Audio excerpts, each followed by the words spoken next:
mic here. What's been going on in Pakistan? It's been almost 2 years now. Well, actually more than 2 years. And the overseas Pakistani diaspora here, they have created lots of awareness. They've knocked on every door, every corridor, every power corridor here in Washington, D.C. They've tried to create as much awareness as they can. And you guys must have heard about the latest House Resolution 901 that was passed by the Congress members. I think it was 367 yeas to only 7 nays, which is a monumental achievement for the overseas Pakistanis here. We're hopefully working towards this development that we've had so far. The groundwork has been laid, and we're hoping that what does the resolution say? The resolution says basically, there's a lot to it, but I'm just going to give you the gist of it, what's going on in the what was mentioned and what were the concerns that were addressed. Basically, the legality of the elections, the general elections that took place, where it was not just regular rigging. This election was basically like a broad day stealth of the mandate of the people of Pakistan. It was literally, the mandate was stolen by the military officials that are, that have their tentacles spread across every institution. Every institution is shackled by them. There's one man currently who's running the show, that is General Asim Munir, who's running the show, and it's like a kingdom of the most ruthless king in a modern day world. So having said that, there were other concerns mentioned in the resolution which talked about human rights violations that are taking place. Never in history has any general, Pakistan has, well, let me give you the background of what people say about Pakistan. Pakistan has always been a deep state. It has always been controlled by the military intelligence, and they put a democratic government, which is like a facade, to show the world that we are a democratic country, right? So it's basically what they do is they put this democratic government, they rig the elections, they bring the government that they want in power. They bring a stooge, a prime minister who they know is going to give another extension to the military general. And of course, as you might know, these military generals, they have very strong ties to other agencies around the world, the greater military-industrial complex, if you know what I'm talking about indirectly, who I'm pointing towards. So they all work for this larger major footprint across the world. It's just like a small subservient office or satellite office that is being operated across the world, and this greater, I would say, Western military-industrial complex that's trying to neo-colonize every country in the world. So that's all. It all has to do with power, economics. At the end of the day. But as you know, that every prime minister that's been brought into power has to have the blessings of the generals in Pakistan. So until now, this setup was never challenged by anyone. Until there's this one man that everybody, not in the Middle East, not in the East, West, North, South, that everybody talks about. Now, I'm not going to mention this man right now, because I want to keep that excitement. Although you guys know who this man is. But the reason why I was here is we have a diverse set of crowd. We have people who are atheists, we have people who are Christians, we have Muslims, we have people from India, from Middle East. I want to talk about this cricket connection, right? This cricket connection, so for those of us who don't know what cricket is, right? It's a sport that is very similar to baseball, right? So Junaid, my friend, he's not here at the moment, but his team of very enthusiastic young guns that are very intertwined at the moment with the local politics. He would have really enjoyed if I had gone on and on about cricket, but I'm just going to mention that it's very similar to baseball. It has. I'm going to mention just two jargons in cricket. One is the bowler and the batsman. These are the two key jargons I'm going to mention here. So one pitches. The bowler is the one who pitches the ball, and the batter is the batsman.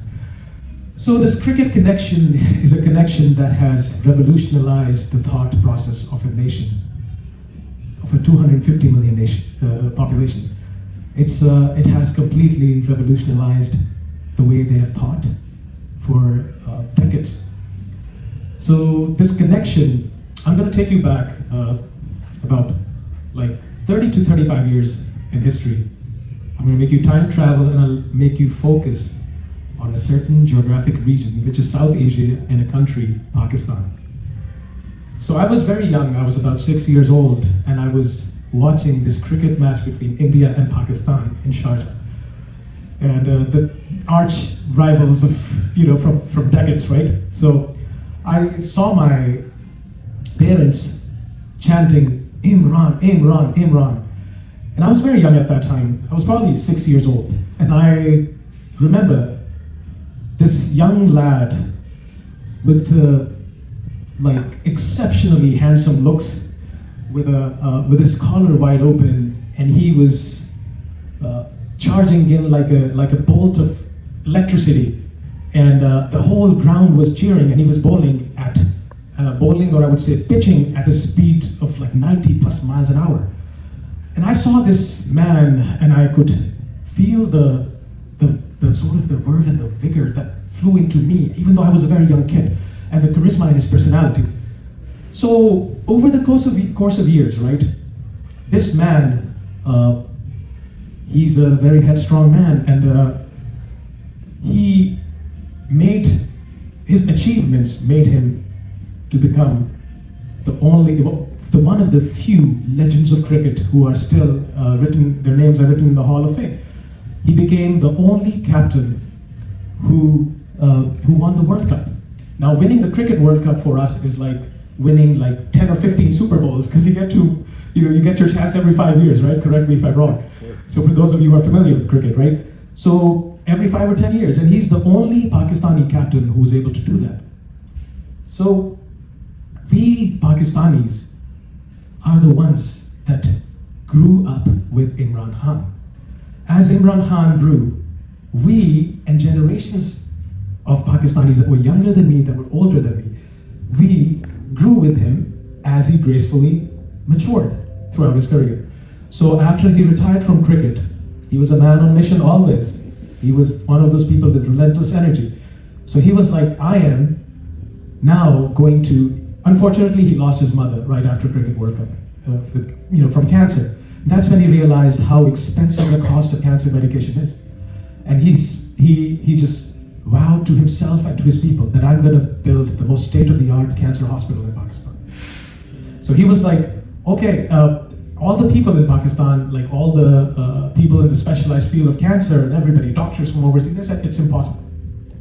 But this man, one-man army, he made it possible. He built the most magnificent cancer research hospital in Pakistan. Not only one, now he opened in every city without being in power.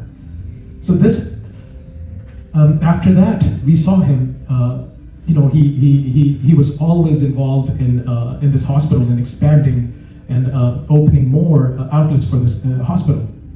So he became, after some time, over the course of time, he became to be recognized as the most magnanimous, charitable person in Pakistan right after Idi, God bless his soul. So we saw him dedicate his life to the cause of this hospital. But then right after that, even though he was not in power, he said, you know what?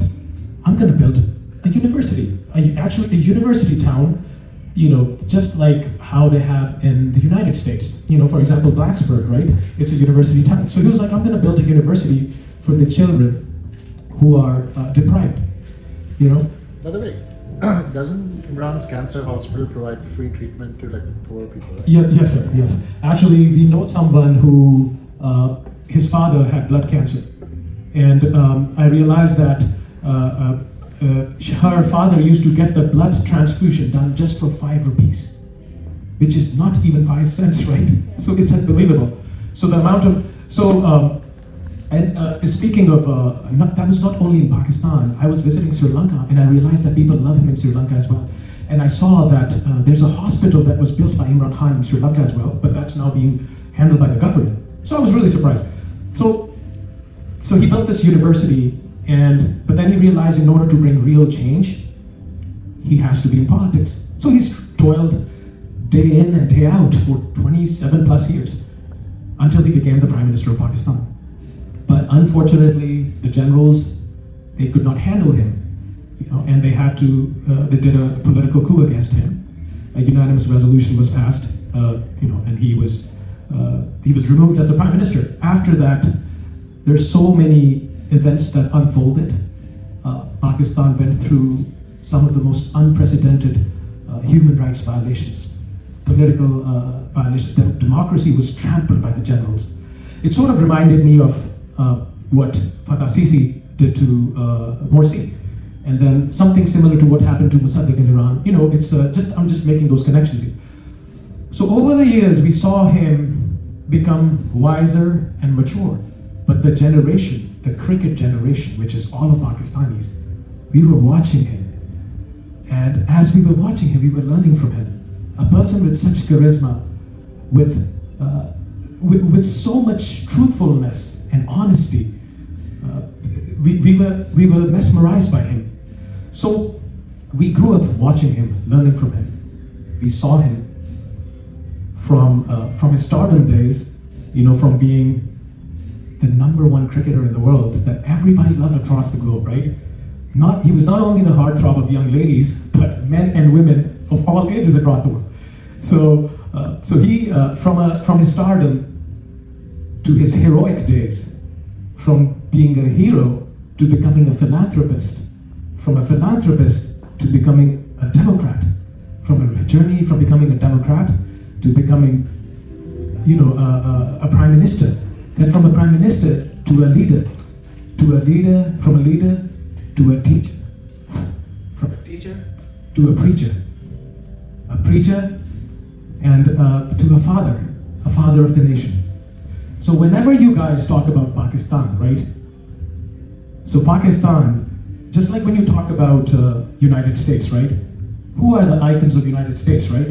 We all talk about different icons, right? We talk about heroes and icons that were in politics, right? And then there are some icons that we have in showbiz, right? So when we mention America, we talk about Marlon Brando or Marilyn Monroe or Michael Jordan or Elvis Presley. Yeah, and then when you talk about heroic leaders, like you can I have my most favorite leader here, Martin Luther King, Abraham Lincoln, father of the nation, George Washington, right? But when you talk about Pakistan, there's only and only one icon of Pakistan, and that is Imran Khan. So my question to all of you here is, do you know where he is right now? In which condition he is? You don't. So a man of such high achievements, a man of virtue, right?